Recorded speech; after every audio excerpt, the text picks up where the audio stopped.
اللہ کے سوا کسی اور کی خوشنودی کے لیے اور کسی اور کے نام پر، کسی اور کے مزار پر، کسی اور کے لیے قربان کرنا، ہاں وہ ذبح کریں یا ویسے ہی وہاں جا کر چڑھائیں، سب حرام ہے، ایسے ہی حرام ہے جیسے خنزیر اور خون اور مردار حرام ہے۔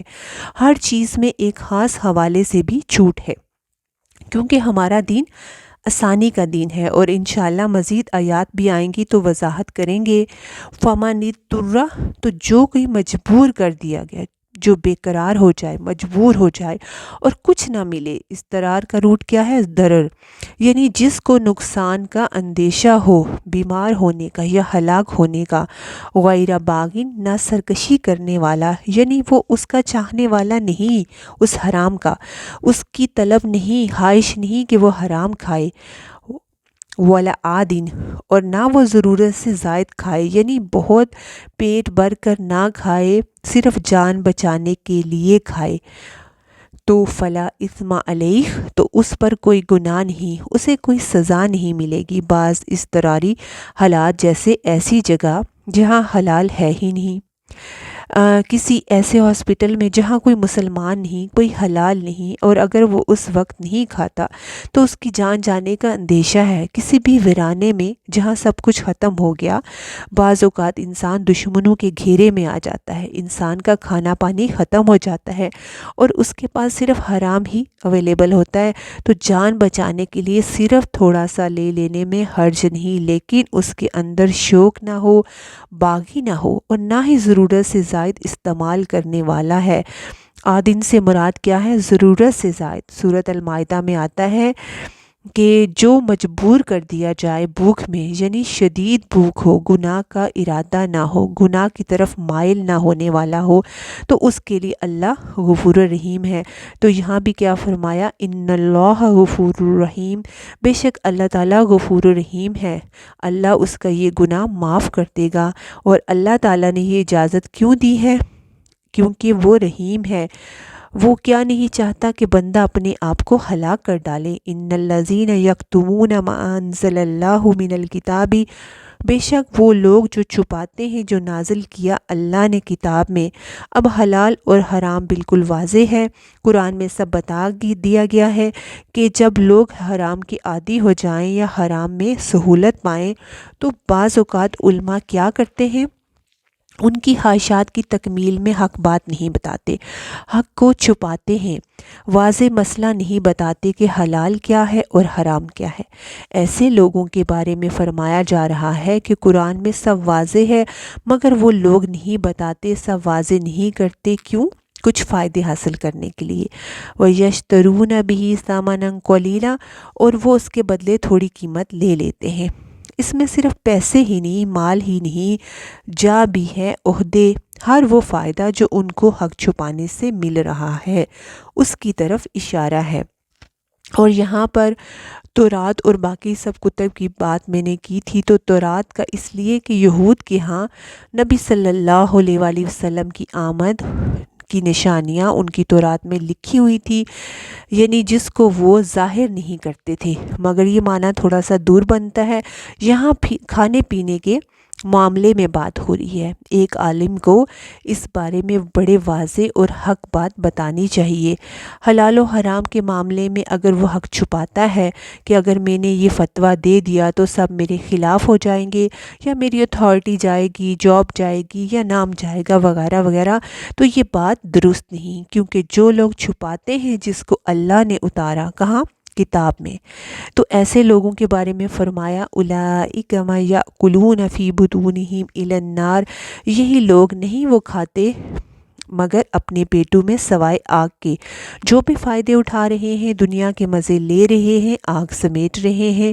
ولا یکلمہم اللہ یوم القیامۃ ولا یزکیہم، اور نہ اللہ ان سے کلام کرے گا قیامت کے دن، اور نہ انہیں پاک کرے گا۔ نہ بات کرنے کا مطلب یہ نہیں کہ بالکل بھی بات نہیں کرے گا، بلکہ اس کا مطلب ہے رضامندی کی بات نہ کرے گا، ناراض ہوگا، غضبناک ہوگا قیامت کے دن، اور انہیں پاک بھی نہیں کرے گا۔ جیسے کسی چیز کو صاف کرنے کے لیے اسے آگ میں جلایا جاتا ہے، مثلا سونا وغیرہ، تو یہاں کہا جا رہا ہے کہ انہیں آگ میں تو ڈالا جائے گا مگر انہیں پاک نہیں کرے گا۔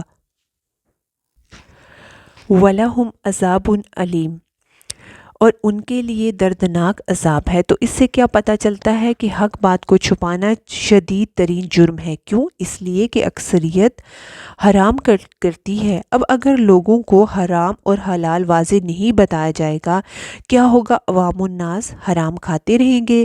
جب حرام کھائیں گے ان کے اخلاق بگڑیں گے، جب اخلاق بگڑیں گے ان کی عبادات، ان کا دین، ایمان سب برباد ہو جائے گا، کیونکہ کھانا ہر شخص کی ہر روز کی ضرورت ہے۔ اس لیے ان کی یہاں سخت ترین سزا بیان کی گئی ہے۔ ایک، حق کو چھپانا شدید ترین جرم ہے، بڑا جرم ہے۔ نمبر 2، حق بات کو عام کرنا چاہیے۔ اور انسان حق کو کیوں چھپاتا ہے؟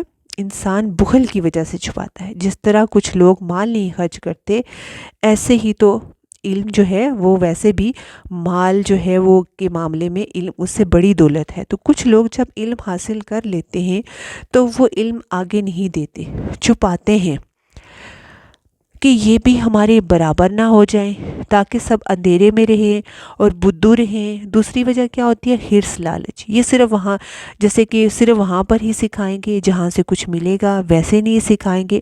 تو علم کو مہنگا کر دینا، علم کو بیچنا، علم کو محدود کر دینا، یہ ایک جرم ہے۔ تو یہاں کیا کہا جا رہا ہے کہ وہ اپنے پیٹوں میں آگ بھر رہے ہیں۔ وہ جو علم کو صرف مال کے بدلے دیں، مال کے بغیر نہ دیں، تو لوگوں کو حق بات بتانا چاہیے، اس کو عام کرنا چاہیے، زبان سے بھی، قلم سے بھی، اور اپنے اعمال سے بھی۔ جب کوئی پوچھے تب بھی بتانا چاہیے، اور اگر کوئی غلط کر رہا ہو تب بھی بتانا چاہیے۔ تو جو ایسا کریں، علم کو چھپائیں، تو کیا کہا؟ اولئک الذین اشتروا الضلالۃ بالہدی، یہ وہ لوگ ہیں جنہوں نے ہدایت کے بدلے گمراہی خرید لی ہے۔ یہاں خریدنے سے مراد ترجیح دینا ہے، اور گمراہی کیا ہے؟ علم کا چھپانا بدلے ہدایت کی۔ اور ہدایت کیا ہے؟ علم کا بتانا، لوگوں کو گائیڈ کرنا، مگر انہوں نے چھپانے کو ترجیح دی، اور بدلے میں کیا ہوا؟ والعذاب بالمغفرہ، اور عذاب جو ہے بخشش کے بدلے میں خریدا، کیونکہ علم کو بتانا، علم کا اظہار کرنا بخشش کا ذریعہ ہے۔ وہ حدیث کہ جو شخص لوگوں کو خیر کی بات سکھاتا ہے تو فرشتے اور تمام مخلوق حتیٰ کہ سمندر کی مچھلیاں اور چیونٹیاں تک اس کے لیے استغفار کرتی ہیں، بخشش کی دعا کرتی ہیں۔ تو جو لوگ علم عام کریں ان کے لیے کیا ہے؟ بخشش اللہ کی طرف سے بھی، اور باقی مخلوق بھی ان کے لیے استغفار کرتی ہے۔ فما اصبرہم علی النار، تو یہ کتنے صابر ہیں آگ پر، یعنی جانتے بوجھتے ہوئے علم کو چھپانا کتنا بڑا جرم ہے، اور ہدایت عام کرنا اتنا مغفرت کا ذریعہ ہے، اتنا اجر کا ذریعہ ہے کہ ساری مخلوق سے دعائیں ملتی ہیں، اور پھر بھی یہ اپنی سرکشی سے باز نہیں آتے، جرم پر ڈٹے ہوئے ہیں۔ تو ان کے لیے بڑی سزا اس لیے بھی ہے کیونکہ ذالک بأن اللہ نزل الکتاب بالحق، کیونکہ اللہ نے تو کتاب کو حق کے ساتھ اتارا ہے۔ کتاب میں سب کچھ جو ہے وہ حق ہے، حقیقت ہے، سچ ہے، اور اگر لوگوں کو بتائیں گے نہیں تو وہ کس سے محروم ہو جائیں گے؟ سچ سے، اللہ کی بات سے، حقیقت سے۔ جہالت میں زندگی گزاریں گے، غلط کام کریں گے اور غلط انجام کو پہنچیں گے۔ وَإِنَّ الَّذِينَ اخْتَلَفُوا فِي الْكِتَابِ، اور بے شک وہ لوگ جنہوں نے کتاب میں اختلاف کیا، یعنی ایک اور جرم ہے۔ ایک جرم کیا ہے؟ کتاب کو چھپانا، آگے نہ پہنچانا، اور دوسرا جرم کیا ہے؟ کتاب میں لا یعنی بحثیں کرنا، حجتیں کرنا، تعویلیں کرنا۔ لفی شقاق بعید، وہ دور کی مخالفت میں ہیں، یعنی مخالفت میں اتنی دور چلے گئے ہیں کہ واپس آنا بھی مشکل ہے، وہ اڑ گئے ہیں، ضد پر ڈٹے ہوئے ہیں۔ یعنی ایک جرم کیا ہے؟ حق کو چھپانا، اور ایک اور جرم کیا ہے؟ جب حق سامنے آ جائے تو ماننے کی بجائے طویلیں کرنا، حجتیں کرنا، اپنی غلطی کو نہ ماننا، اور یہ کہ حق سے اختلاف کرنا۔ تو ایسے لوگ آپس میں یہ بھی ایک دوسرے سے دور ہو جاتے ہیں، اور اللہ کی رحمت سے بھی دور ہو جاتے ہیں۔ اللہ کا قرب ایسے لوگوں کو نہیں ملتا۔ اللہ نے کتاب اس لیے اتاری ہے کہ ہم اس پر عمل کریں، اسے آگے بھی پہنچائیں، اور اس کے مطابق جئیں اور مریں۔ مگر جو لوگ اس مقصد کے علاوہ کتاب سے اور دوسرے مقصد حاصل کرتے ہیں، فائدے اٹھانے کے اور لوگوں کو بھٹکانے کے، اور اس میں تعویلیں اور بحثیں حجتیں کرنے کے، اور جس مقصد کے لیے آئی ہے اس کے علاوہ اس کو لگانے میں، تو پھر ایسے لوگ اللہ کا قرب نہیں پا سکتے۔ پھر فرمایا لیس البر ان تولوا وجوہکم قبل المشرق والمغرب، یہ نیکی نہیں کہ تم اپنے چہروں کو مشرق یا مغرب کی طرف کر لو۔ جیسا کہ پیچھے ہم نے تحویل قبلہ کے بارے میں آیات پڑھی تھی اور ان کی تکرار بھی تھی اس میں، اور بار بار تاکید کی تھی کہ اللہ نے کہ اپنا رخ مسجد حرام کی طرف کر لو، اور یہ نماز قبول ہونے کی شرط ہے۔ مگر ساتھ یہ بات بھی سمجھا دی گئی کہ کسی ایک رخ کو فالو کر لینا ہی اس سے بات نہیں بنے گی، قبلے کو فالو کرنا جیسے ایک رسم بھی ہے۔ تو دین صرف ریچولز کو فالو کرنے کا نام نہیں، جب تک کہ انسان اللہ کو نہ پہچانے، اپنا سب کچھ اس کو نہ سمجھے، اور جو کچھ اس نے کہا ہے وہ اس کے عمل میں نہ آئے، تو محض ظاہریت سے بات نہیں بنے گی۔ اس طرح یہود و نصارہ نے بھی اپنے لیے رخ متعین کر رکھے تھے۔ یہود نے مغرب اور نصارہ نے مشرق کی جانب اپنا قبلہ جو ہے وہ بنا رکھا تھا، اور ان میں سے ہر کوئی سمجھتا تھا کہ صرف وہ حق پر ہے۔ تو اس آیت میں حق پر ہونے اور نیکی کے مفہوم کے بارے میں بتایا جائے گا کہ اصل میں نیکی کیا ہے اور دین کیا ہے۔ جو اس آیت کو پڑھ لے وہ سمجھ جائے گا کہ ہمارا دین کیا ہے اور وہ کیا سکھاتا ہے۔ کسی کو بھی دین کے بارے میں آپ نے بتانا ہو تو صرف ایک اس آیت کو آپ اپنے سامنے رکھیں، اس کے سامنے رکھیں کہ یہ ہمارا دین ہے اور یہ اس کے احکامات ہیں، اس کی تعلیمات ہیں۔ اس آیت میں اسلام کے بنیادی اجزاء جیسے عقائد ہیں، ایمانیات ہیں، ان پر بھی بات ہے، عبادات میں سے اہم پر بات ہے، معاملات پر بھی بات ہے، اخلاقیات اور صبر کی تلقین بھی ہے۔ تو یہ ہمارے دین کی بہترین شکل سامنے لاتی ہے۔ تو فرمایا لیس البر ان تولوا وجوہکم قبل المشرق والمغرب، نیکی یہ نہیں کہ تم اپنے چہروں کو مشرق کی طرف یا مغرب کی طرف کر لو۔ تو فرمایا جا رہا ہے کہ تم صرف کسی ایک ڈائریکشن کو مقصد نہ سمجھو، یعنی قابل احترام سمجھنا کہ صرف اپنا رخ ایک طرف کر لینے سے بات نہیں بنے گی، بلکہ وَلَكِنَّ الْبِرَّ مَنْ آمَنَ، لیکن نیکی یہ ہے کہ تم جو ایمان لائے تم میں سے۔ یہاں تھوڑا سا جملہ سمجھنے کی ضرورت ہے۔ اللہ پر ایمان لانے کا مطلب کیا ہے؟ اس کی ذات، اس کے وجود کو ماننا، اس کے الہ ہونے کو، اس کے رب ہونے کو ماننا، اس کی سب صفات کو ماننا۔ گویا انسان اللہ کو اپنا سب کچھ مانے، اللہ پر اعتماد کرے، بھروسہ کرے اور اس کے احکامات کو مانے، والیوم الآخر، اور یوم آخرت کو مانے۔ نیک وہ ہے جو دنیا کو نہیں آخرت کو مسئلہ سمجھے، کیونکہ کوئی شخص بھی صحیح معنوں میں نیک نہیں ہو سکتا جب تک وہ دل میں آخرت کا ڈر نہ رکھتا ہو۔ موت کے بعد جتنی بھی چیزیں آ جاتی ہیں وہ یوم آخرت میں آتی ہیں، جیسے قبر ہے، حساب کتاب ہے، قبر کا عذاب، قیامت کو اٹھنا، جنت جہنم، پل صراط، میزان، یہ سب اس میں شامل ہیں۔ نیک وہ ہے جو ان سب کو جو ہے مانے، ایمان کے ساتھ، دل کا اطمینان بھی ہو، والملائکۃ، اور فرشتوں کو مانے۔ ملائکہ جمع ہے ملک کی، اور فرشتے اللہ کی مخلوق ہیں جو مختلف کاموں پر مامور ہیں، اور ان میں سب کے درجے بھی ہیں۔ جیسے جبریل علیہ السلام کا سب سے بڑا ہے، والکتاب، اور کتاب کو مانے۔ تو کتاب کو ماننے کا مطلب بھی یہی کہ جو کچھ اس میں لکھا ہے اس پر یقین، ایمان رکھے اور اس پر عمل بھی کرے۔ والنبیین، اور نبیوں کو بھی مانے۔ تو یہاں رسولوں کا ذکر نہیں، تو کیونکہ سارے رسول نبی ہوتے ہیں، تو جب نبی کہہ دیا گیا تو گویا سب کو شامل کر لیا گیا۔ سارے رسول نبی ہوتے ہیں مگر سب نبی رسول نہیں ہوتے۔ وَآتَ الْمَالَ، اور مال کو دو، اور مال میں جو ہے وہ نقدی، کرنسی، کھانا پینا، زمین، مال کی جتنی بھی قسمیں ہیں وہ اس میں شامل ہیں۔ اس میں کھانے پینے سے لے کے کپڑے، چیزیں، مال و دولت، اور جو کچھ بھی آپ اون کرتے ہیں وہ سب آپ کا مال ہے، تو وہ خرچ کریں، صرف اپنے لیے ہی نہ سمیٹتے رہیں، اور علی حبہ، اس کی محبت میں، یعنی خاص طور پر جب مال کی محبت ہو، اور زیادہ محبت تب ہوتی ہے جب ضرورت بھی زیادہ ہوتی ہے، اور مال تو انسان کی ویسے بھی کمزوری ہے۔ وَآتَ الْمَالَ عَلَى حُبِّهِ، اور مال کی محبت کے باوجود اسے خرچ کرے۔ کس پر خرچ کرے؟ ذوی القربہ، رشتہ داروں پر۔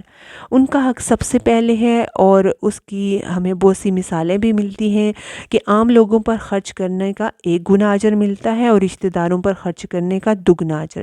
جیسے قرآن کی وہ آیت کہ نیکی کو تم نہیں پہنچ سکتے جب تک کہ اپنی محبوب چیز اللہ کی راہ میں خرچ نہ کرو۔ تو حضرت طلحہ رضی اللہ تعالیٰ عنہ کا ایک باغ تھا پھلدار، وہ نبی صلی اللہ علیہ وآلہ وسلم کے پاس آئے کہ آپ میرا یہ باغ قبول کریں، مجھے اس سے محبوب کوئی چیز نہیں، میں اللہ کی راہ میں دیتا ہوں۔ تو آپ نے فرمایا کہ میں سمجھتا ہوں تجھے اسے اپنے رشتہ داروں میں تقسیم کرنا چاہیے۔ تو پھر حضرت طلحہ رضی اللہ تعالیٰ عنہ نے آپ کے حکم کے مطابق عمل کرتے ہوئے اسے اپنے رشتہ داروں میں، اپنے چچا زاد بھائیوں میں تقسیم کر دیا۔ تو بعض اوقات رشتوں میں چپکلش بھی ہوتی ہے تو ان پر خرچ کرنا مشکل ہوتا ہے، تو کہا گیا کہ خرچ کرو رشتہ داروں پر تاکہ جن کے پاس نہ ہو وہ بھی آپ کے برابر کے ہو سکیں۔ جب انسان جس چیز سے محبت کرتا ہے اللہ کی راہ میں دیتا ہے تو اس سے اللہ کی محبت وسیع ہوتی ہے۔ والیتامى، اور یتیموں پر، جیسے کہ پہلے رشتہ داروں پر خرچ کرنے کو کہا گیا، مگر اگر رشتہ داروں کے پاس ہو اور آپ کسی یتیم کو جانتے ہوں کہ جو بہت ضرورت مند ہو تو پھر آپ رشتہ داروں کو چھوڑ کر یتیم پر خرچ کر سکتے ہیں۔ والمساکین، اور مسکینوں پر، ضرورت مند لوگ یہ کون ہیں؟ اس کے بارے میں حدیث ہے، نبی صلی اللہ علیہ وآلہ وسلم نے فرمایا مسکین صرف وہ نہیں جو مانگتے پھرتے ہوں، بلکہ مسکین وہ بھی ہیں جن کے پاس اتنا نہیں کہ ان کے سب کام نکل جائیں، یعنی اپنی ضرورت پوری کر سکیں، نہ وہ حالت ایسی بناتے ہیں کہ لوگوں کو ان کے حالات کا علم ہو جائے۔ تو مسکین کا کرائٹیریا کیا ہے کہ وہ مانگنے والا نہیں، بلکہ انسان کو خود بھی اندازہ ہو جاتا ہے کہ کون سفید پوش ہے، کتنی آمدنی ہے، کیا کام کرتا ہے، بچے کتنے ہیں، کیسے گزارا ہو سکتا ہے۔ نہ مانگنے والا نہ ضرورت مند بھی مسکین میں آتا ہے، یعنی جس کے پاس کچھ ہے اور کچھ نہیں، کچھ ضرورتیں پوری ہو جاتی ہیں اور کچھ نہیں، تو ایسے پر خرچ کر سکتے ہیں۔ وابن السبیل، اور مسافر پر، خواہ وہ اپنے گھر میں کھاتا پیتا ہو، اگر وہ سفر میں محتاج ہو جائے تو اس پر بھی خرچ کریں۔ اور ویسے بھی یہ عمدہ اخلاق میں آتا ہے کہ انسان اپنے سفر کے ساتھیوں پر خرچ کرے۔ والسائلین، اور سوالیوں کو بھی دے۔ مسکین اور مسافر تو ہو سکتا ہے کہ وہ نہ مانگے، مگر سوالی وہ ہے جو مانگ کر لے، سائل کی جمع ہے۔ اور وہ لوگ، جیسے کہ لوگ بعض مانگنے والوں کو برا بھی سمجھتے ہیں کہ یہ تو مانگتے ہی رہتے ہیں، مگر اگر آپ انہیں دے نہیں سکتے پھر انہیں جھڑکنا بھی نہیں چاہیے، بلکہ بھلے طریقے سے بات کریں۔